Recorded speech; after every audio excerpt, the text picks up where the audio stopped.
call me Big Dick Johnson. Ooh. WTF! WTF!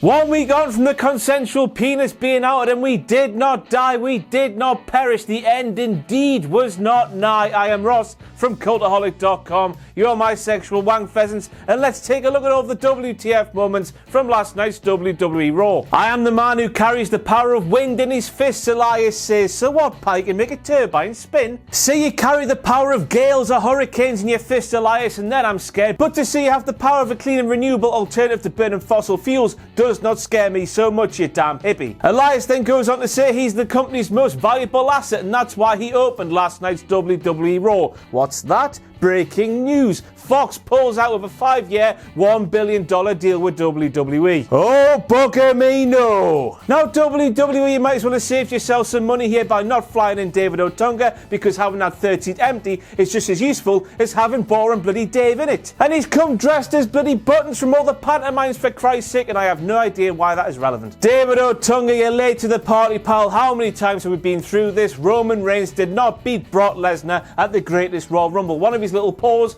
was still on the ring apron skirting. Oh my tits, it's going to be a long night, isn't it? Next up we have David Otunga claiming that nobody has pushed Brock Lesnar to the limit like Roman Reigns has. The big dogs! Singles victories against Brock Lesnar 0, Curt Angle, Triple H, John Cena and Goldberg singles victories against Brock Lesnar bear. They've all beaten the beast, bestiality, foi. Broken guitars do not get the last word in according to Seth Rollins. Obviously, pal, they're pieces of wood that don't talk. Maggle, maggle, maggle, maggle, maggle, maggle, maggle. Maggle, maggle, maggle, maggle. Whoa, hang on there, Maggle. Seth Rollins' finish is now known as the Stomp. Are you sure now? We've heard it all in the past. The curb stomp, the blackout, the peace of mind, the heel, the diddler driver. We've heard it all, and now it's called the Stomp apparently, and I don't mind that one bit, just as long as WWE set their mind on that move being called the Stomp from now on. Nothing else. Big John Cone, you ice cream, you melt. So Elias murders Seth Rollins' head, neck, back, pussy and crack on a steel chair right in the middle of the ring, right in front of the referee, and the referee does not call for a DQ. What's the crack with that, John Cone? That steel chair is more of a foreign object than Jinder and Sunil put together. I get it now, referee's discretion, what the referee says is final, but it looks like when your 10-year-old son becomes a WWE Tag Team Champion, you just don't give a toss anymore. Made a grave mistake, Corey. Bobby Roode has been glorious since arriving on Monday night, according to Corey Graves. You cannot be serious, Jeff. The only way Bobby Roode has been glorious since arriving on Monday Night Raw is if all of a sudden glorious has changed its definition to vanilla, boring, and a forced fake smile. What are the chances, eh? Small Caucasian jobber has the same name as the NBA's most prolific scorer, the Houston Rockets' own, James Harden. Hang on there, WWE. I get the joke. It's like someone from WWE coming to Newcastle and beating Alan Shearer, isn't it? That's the joke, isn't it? A small Caucasian man, the real James Harden. Oh.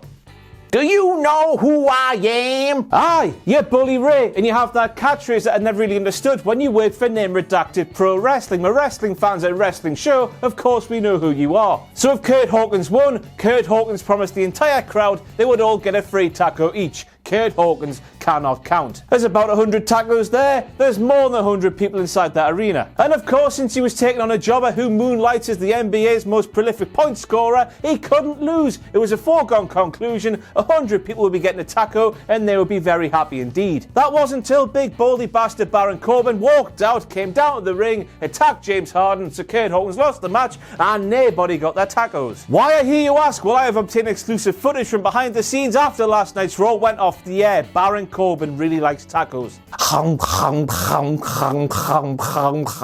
Oh, great! So Mrs. Lady Balls herself has gone right over the lovely scalp of Kurt Angle once again by appointing big baldy bastard Baron Corbin as the constable of Monday Night Raw. Now, of course, this is going to be an impossible job for Baron Corbin, because when you take the word constable, say it in my Geordie dialect, spell it out phonetically, chop off for the first syllable of that word, put it on its own, you're gonna get what Stephanie McMahon is and what Baron Corbin cannot be as long as she's a thing. Of course, what I'm saying here is that Baron Corbin will never be as big of a constable as Mrs. Ladyballs is.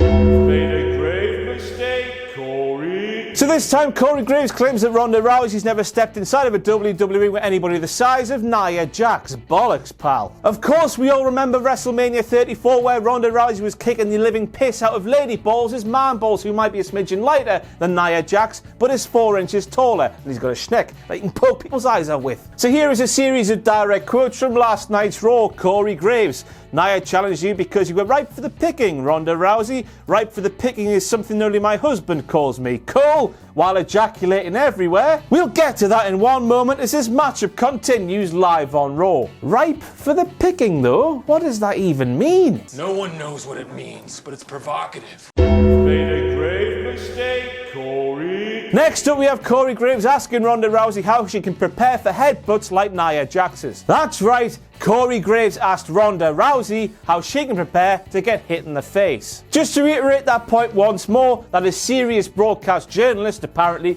Corey Graves asking Ronda Rousey how she can prepare to get hit in the face after Ronda Rousey has spent a lifetime of getting hit in the face. And now it's Michael who claims that Ronda Rousey's never faced anybody the size of Nia Jax inside a WWE ring. It's almost as if they want us to forget that Stephanie McMahon getting bitch slapped was a thing that happened at WrestleMania 34. Call us cynical. So Natty's injured now and there's not a single doctor at the scene. Oh aye, he's in court. Made a grave mistake, Corey. And next up we have Corey Graves claiming that Natalya had no answers for Nia Jax, which led me to ask, what the hell were you watching, Corey? Now, of course, Natty knocked Nia down, easy for me to say, with a clothesline, and she was laying in more offense of her own before her knee decided to turn into Kevin Nash. Corey, she only lost that match because of her dicky knee. She was doing better than most do, you numpty. No, Natalya's my friend. She's not your friend, she's my friend. Go away. Grow up, man, Ronda, you pleb. That is the only time where your boy Finn Balor will look fatter than Kevin Owens. For the first time ever, your boy Finn Balor will be taking on Kevin Owens. They all said, Michael Cole especially, you called the match at Beast in the East. You were presumably backstage during NXT TakeOver Brooklyn 1. What's going on, mate? Now, I just like the fact that Bobby Lashley's expression up here somewhere,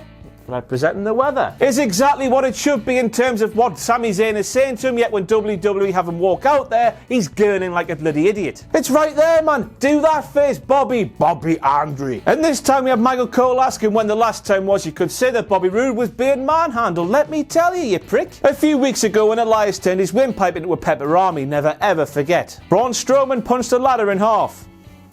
So in what was clearly an accident, Natalya Kevin Nashed her knee. It was an accident, nobody saw it coming. Poo happens, we are PG here. However, Ronda Rousey doesn't see it this way because she's holding it against Nia Jax for some reason. Haven't you done enough, she asks Nia. And I'm left asking myself, what on earth is it with Ronda Rousey and getting the wrong end of the stick bare times? First of all, we had that frankly embarrassing interview a few months back. He didn't literally mean time travel back in time, Ronda, he meant go back to UFC in time. And now we have this from last night's show. It seems that when Ronda Rousey isn't fighting, she's a bleeding idiot. I'm very happy that when I say statements like that, there's a massive ocean between us. So last night on Raw we learned that Sami Zayn has numerous anonymous Instagram accounts, and in this day and age, why on earth would you admit to that sort of thing? Hello, I'm Sami Zayn and I'm a weirdo. Hello, I'm Sami Zayn and I'm a creep. Now, as we all know, professional wrestling is all about suspending your disbelief, but that there is far too far. Bobby Lashley fan club, my arse. And next up we have Sami Zayn insulting Bobby Lashley in the worst way possible by claiming that Bobby Lashley serving in the army is one of Bobby Lashley's many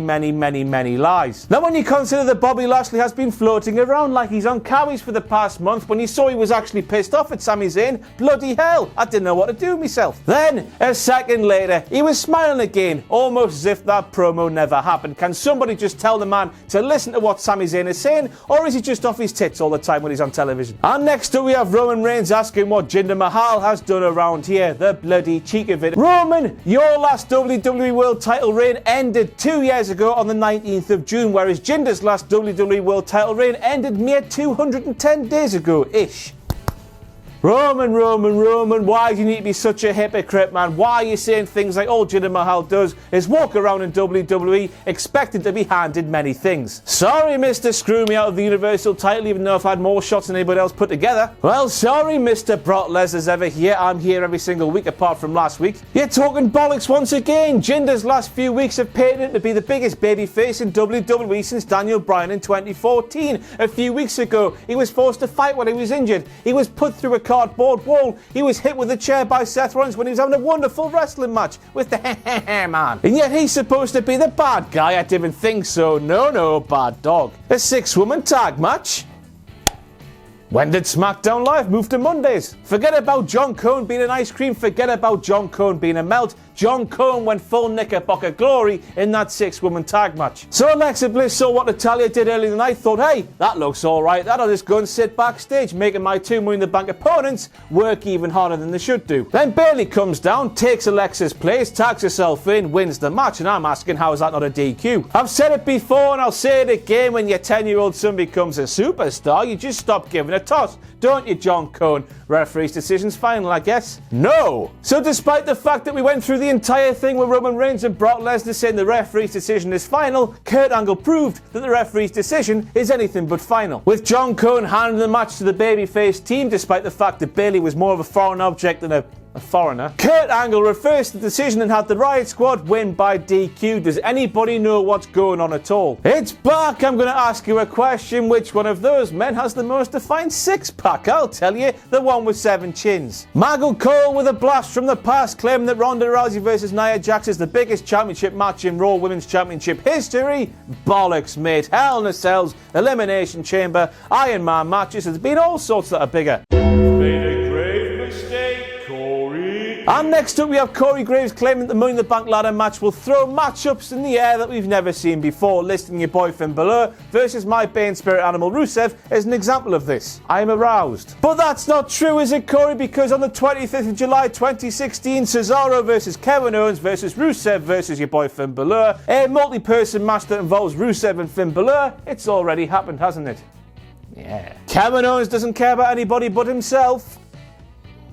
Really, Maggle? Made a grave mistake, Corey. 270 plus pounds. It's 266, Corey. Always has been, always will be 266 pounds. Stop bleaching your hair, man. It's seeping down into your brain and making yourself silly. So on a night where no less than 2 matches saw the WWE rule book ripped up and thrown out of a window, the main event suddenly thought, bloody hell, we're WWE, we've got a set of rules, let's abide by them. Better late than never.